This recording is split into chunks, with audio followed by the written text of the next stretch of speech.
नमस्कार दोस्तों, आज फिर मैं लेकर आया हूँ एक नई वीडियो। आज हम बात करने जा रहे हैं बाबा रामदेव की सक्सेस स्टोरी के बारे में। योग गुरु बाबा रामदेव को भला कौन नहीं जानता है। बाबा रामदेव ने योग से न जाने कितने लोगों को स्वस्थ कर दिया है।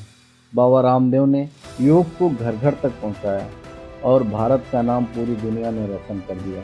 लेकिन एक गरीब किसान का बेटा आज इतना बड़ा बिजनेस टाइकून है जिसका करीब 10,000 करोड़ से भी अधिक कारोबार है। ये सफ़र इतना आसान नहीं था।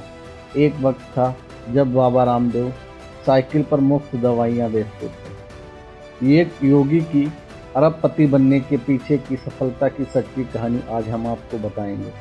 बाबा रामदेव, जिनका पूरा नाम रामकृष्ण यादव, इनका जन्म 1965 में हरियाणा के अली सैयदपुर नामक गांव में हुआ था। इनके पिता का नाम रामनिवास यादव और माता का नाम गुलाबो देवी था।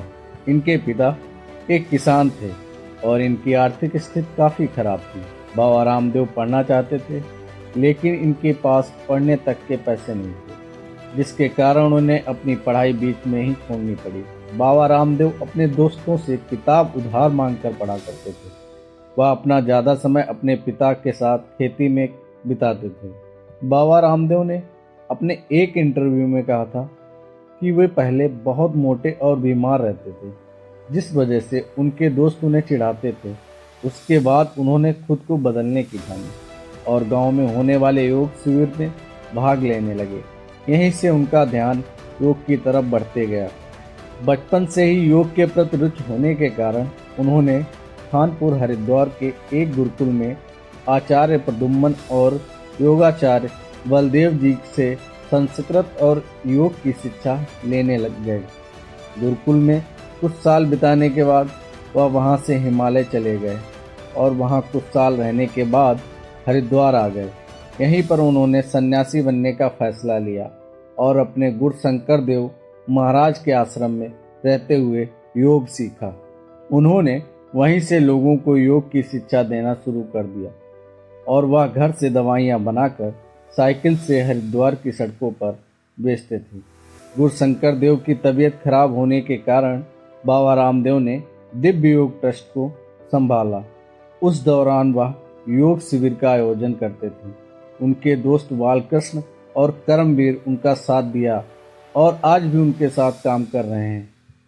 बाबा रामदेव ने शुरू में योग शिविर को टीवी के माध्यम से लोगों तक पहुंचाया। धीरे धीरे उनके शिविर में बड़े बड़े नेता आने लगे और उनका योग प्रचलित होने लगा। योग में सफल होने के बाद बाबा रामदेव ने जड़ी बूटियों का कारोबार शुरू कर दिया। इसके साथ ही बाबा रामदेव ने अपने आश्रम में आयुर्वेदिक दवाइयाँ बनाना शुरू कर दिया। उनके ट्रस्ट का उद्देश्य योग तथा आयुर्वेद को आम लोगों तक प्रचलित करना था। साल 1995 में पतंजलि कंपनी के रूप में रजिस्ट्रेशन हुआ। पतंजलि कंपनी की रजिस्ट्रेशन फीस मात्र 13,000 रुपये थी, मगर उस समय बाबा रामदेव के पास इतने पैसे नहीं हुआ करते थे। बाबा रामदेव के पास 3500 रुपये थे और बाकी रुपए मित्र बालकृष्ण ने उधार लेकर जमा किए। तब जाके पतंजलि कंपनी का रजिस्ट्रेशन हुआ। साल 2006 में दिव्य योग ट्रस्ट द्वारा दूसरा योगपीठ ट्रस्ट बना। इस योगपीठ में हॉस्पिटल, योग रिसर्च सेंटर, यूनिवर्सिटी और आयुर्वेदिक फार्मेसी के अलावा फूड पार्क को भी सम्मिलित किया गया। पतंजलि ने मात्र 5 साल में आयुर्वेद कंपनी से आज सबसे बड़ी देसी ब्रांड बन गई है, जो कि अपने आप में असाधारण है। ग्लोबल रिसर्च फर्म इंफोसिस के हाल ही सर्वे के अनुसार पतंजलि को भारत के टॉप 10 प्रभावी ब्रांड में से चौथा स्थान मिला है।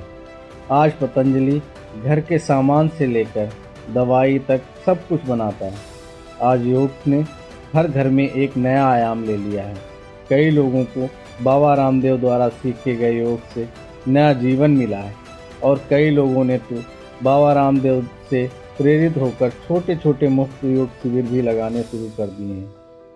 बाबा रामदेव की कहानी हमें ये सिखाती है कि अगर हम चाहें तो किसी भी छोटी चीज़ से शुरुआत करके बड़े मुकाम तक पहुंचा सकते हैं।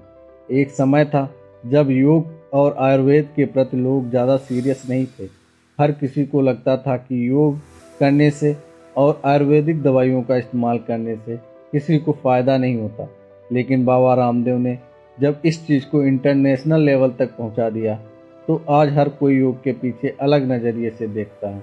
आज के समय में योग लोगों की ज़िंदगी का अहम हिस्सा है। बाबा रामदेव का लक्ष्य योग को हर घर तक पहुंचाना था और अपनी मेहनत की वजह से वो ये कर पाने में सफल हुए। अगर आपको कहानी अच्छी लगी हो तो लाइक, शेयर, कमेंट करें और सब्सक्राइब करके हेल्प कर सकते हैं। धन्यवाद।